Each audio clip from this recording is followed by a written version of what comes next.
Everyone, welcome back to my channel Yashika Mehta. स्वागत है आप सभी का मेरे यूट्यूब चैनल पर। एंड यस, बहुत सारी डिमांड होने के बाद मुझे बहुत सारे कमेंट्स आए कि मैम प्लीज़ चैनल पर आप मैथ्स पढ़ाइए। तो yes, I am here with the mathematics subject and the topic that we will gonna cover today is the number system. So guys, बिल्कुल दिल थाम कर बैठिए। अगर आपको नंबर सिस्टम वाला वीडियो बहुत अच्छा लगे तो प्लीज़ प्लीज़ इसे बहुत ज़्यादा शेयर कीजिएगा, क्योंकि अगर ये वीडियो बहुत अच्छा चला तो मैं अपने चैनल पर मैथ्स भी लाऊंगी। मतलब इसे समझिए आप कि ये एक डेमो क्लास है आपके लिए मैथ्स का। अगर आप लोगों को मुझसे मैथ्स पढ़ना है तो आप आज एक डेमो क्लास ले लीजिए। उसके बाद अगर आपको अच्छा लगे तो मुझे प्लीज़ कमेंट सेक्शन में बताइए कि यस मैम वी एग्री, हमें मैथ्स आपसे पढ़ना है। तो फिर मैं बहुत सारे वीडियो लाऊंगी मैथमेटिक्स के। ओके, सो बिल्कुल बेसिक से समझेंगे हम लोग यहाँ पर। बिल्कुल बेसिक से समझेंगे। ओके, आपको बिल्कुल टेंशन लेने की ज़रूरत नहीं है कि नंबर्स क्या होते हैं, डिजिट्स क्या होती है, कहाँ से आया, ये वो सब कुछ समझने वाले हैं। Okay, so let's get started. First of all, what are numbers? A mathematical symbol represented by a set of digits is called a number. एक mathematical symbol जो होता है जिसको हम digits के द्वारा represent करते हैं। ओके, जैसे मान लीजिए मैंने कोई नंबर लिखा, यहाँ पर ये जो होते हैं इन्हें हम डिजिट्स कहते हैं। ये जो सिंबल्स यूज़ कर रहे हैं हम, ये होते हैं डिजिट्स। ओके, और इन डिजिट्स से मिलकर ही एक नंबर बनता है। अंडरस्टूड। अब बात आती है कि ये डिजिट्स क्या होते हैं। What are the digits? To represent a number, we use 10 different basic symbols of mathematics. That is 0, 1, 2, 3, 4, 5, 6, 7, 8 and 9. These symbols are called digits. Number को रिप्रेजेंट करने के लिए हम 10 तरीके के बेसिक सिंबल्स का यूज़ करते हैं। ओके, और वो 10 तरीके के बेसिक सिंबल्स क्या हैं? ये सिंबल्स हैं जिनका हम यूज़ करते हैं किसी भी नंबर को लिखने के लिए। अंडरस्टूड? किसी भी नंबर को लिखने के लिए हम इन सिंबल्स का यूज़ करते हैं, तभी वो नंबर हम लिख पाते हैं, और इन्हीं को हम क्या कहते हैं? डिजिट्स कहते हैं। अंडरस्टूड? बात करते हैं हम टाइप्स ऑफ नंबर्स की। अब नंबर्स कितने प्रकार के होते हैं? सबसे पहले आपके आते हैं natural numbers. What are the natural numbers?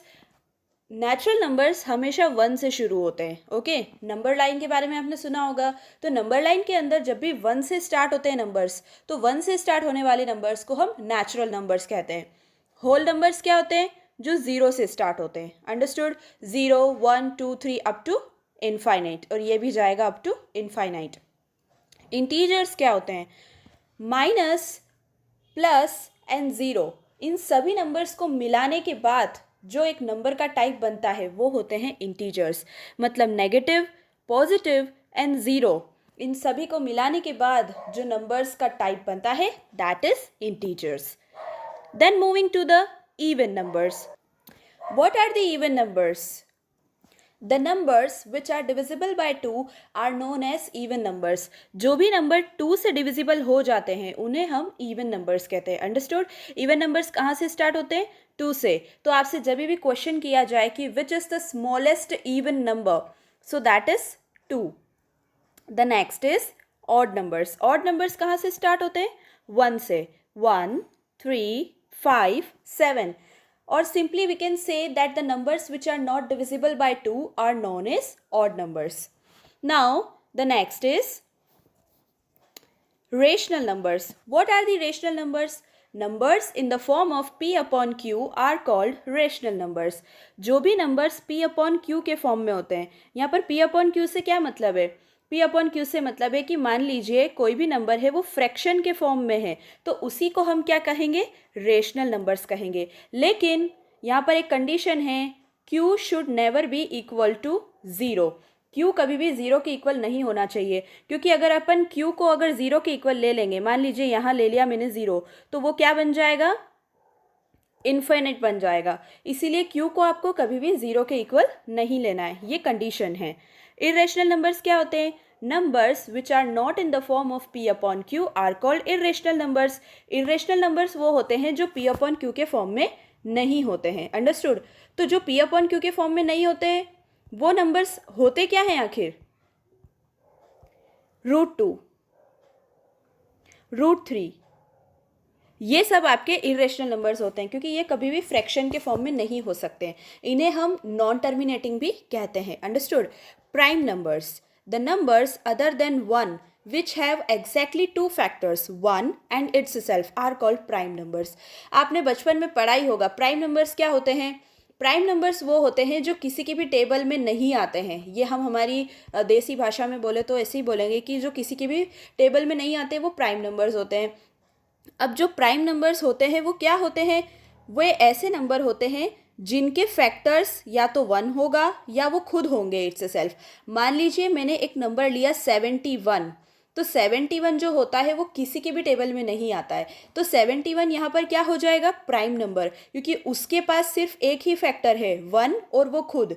Okay तो वो या तो वन की टेबल में आता होगा या वो सिर्फ खुद की टेबल में आता होगा, उन्हीं को हम क्या कहते हैं, prime numbers.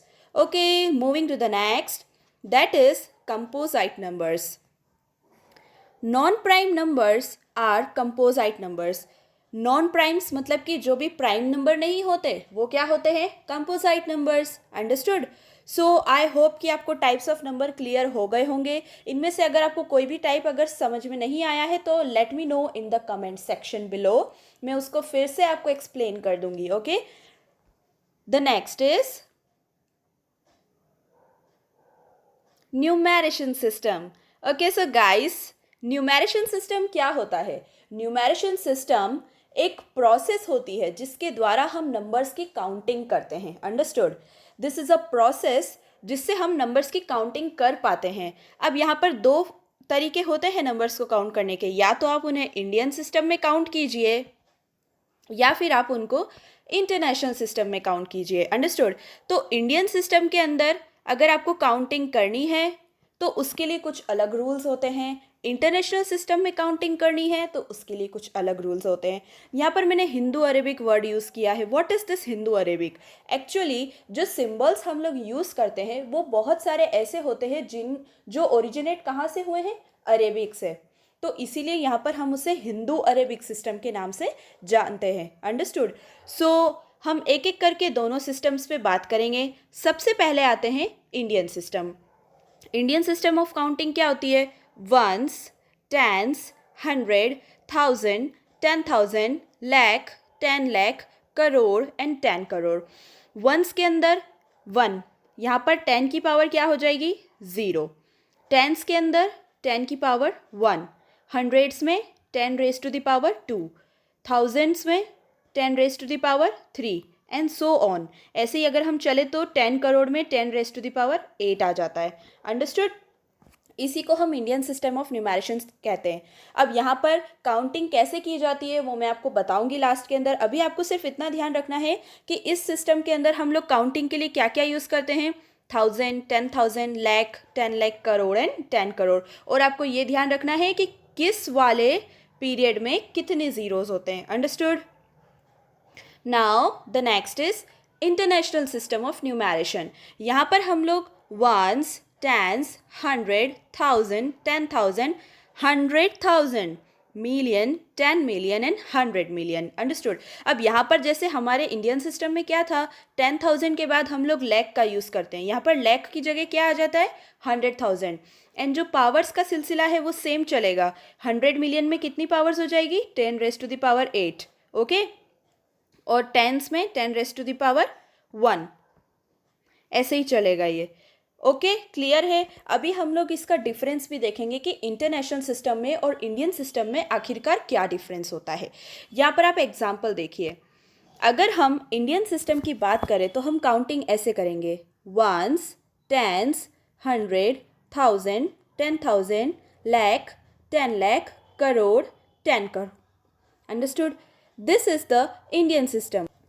And if I talk about the international system तो वहाँ काउंटिंग कैसे होगी, ones, tens, 100, 1000, 10,000, 100,000, million, 10 million, 100 million. Understood. तो यहाँ पर काउंटिंग करने के तरीके बस थोड़े से अलग हैं। अगर हम बात करें यहाँ पर place value and face value की, बच्चों को अक्सर ये क्वेश्चंस आते हैं कि प्लेस वैल्यू और फेस वैल्यू क्या होती है। तो प्लेस वैल्यू तो वो होती है जहाँ पर जो स्थान है उस नंबर का, उस स्थान की आपको पोजीशन लिखनी होती है। मान लीजिए अगर आप इंडियन सिस्टम में लिख रहे हैं और आपको 4 की प्लेस वैल्यू पूछी है, किसकी प्लेस वैल्यू पूछी है? 4 की। तो क्या लिखेंगे? Ones, tens, 100, 1000। तो 4 की प्लेस वैल्यू क्या हो जाएगी यहाँ पर? 1000। अंडरस्टूड। अगर मैं फेस वैल्यू पूछूं तो फेस वैल्यू तो वो नंबर खुद ही होता है। The number itself is known as its face value. तो फेस वैल्यू इसकी 4 ही हो जाएगी। अब ऐसे ही अगर मैं इंटरनेशनल सिस्टम की बात करूं तो मैंने अगर आपसे 4 की फिर से पूछ ली तो 4 तो सेम रहेगा। अगर मैंने 6 की आपसे पूछी कि what is the place value of 6 in international system of numeration, अगर मैंने इंटरनेशनल सिस्टम में आपसे 6 की फेस वैल्यू और प्लेस वैल्यू पूछी तो क्या बताएंगे? Ones, tens, 100, 1000, 10,000, million, 100,000 and million. तो क्या हो जाएगा यहाँ पर इसकी? मिलियन। अंडरस्टूड। तो this is the place value of 6। Now what is the face value of 6? अगर फेस वैल्यू की बात करें तो फेस वैल्यू 6 ही होगा। तो चाहे आप इंटरनेशनल सिस्टम की बात करें या आप इंडियन सिस्टम की बात करें, फेस वैल्यू हमेशा वो नंबर खुद ही होते हैं। एंड प्लेस वैल्यू क्या होती है? उसकी position. And the position varies according to the Indian system and international system of numeration. So I hope कि आपको इंडियन सिस्टम और international system of numeration clear हो गया होगा। टाइप्स ऑफ नंबर भी आपको अच्छे से क्लियर हो गए होंगे। So guys, this is the first video of maths on my channel. So I request you कि इस वीडियो को ज़्यादा से ज़्यादा शेयर कीजिए अपने फ्रेंड्स के साथ और मुझे बताइए कि आपको मैथ्स मुझसे अच्छे से समझ आ रही है कि नहीं। अगर मैथ्स आप लोगों को अच्छी लगेगी तो मैं मैथ्स भी अपने वीडियो लाने लग जाऊंगी अपने चैनल के ऊपर। And thank you so much for watching this video. Please guys like कीजिए, शेयर कीजिए वीडियो को ज़्यादा से ज़्यादा and subscribe to my YouTube channel.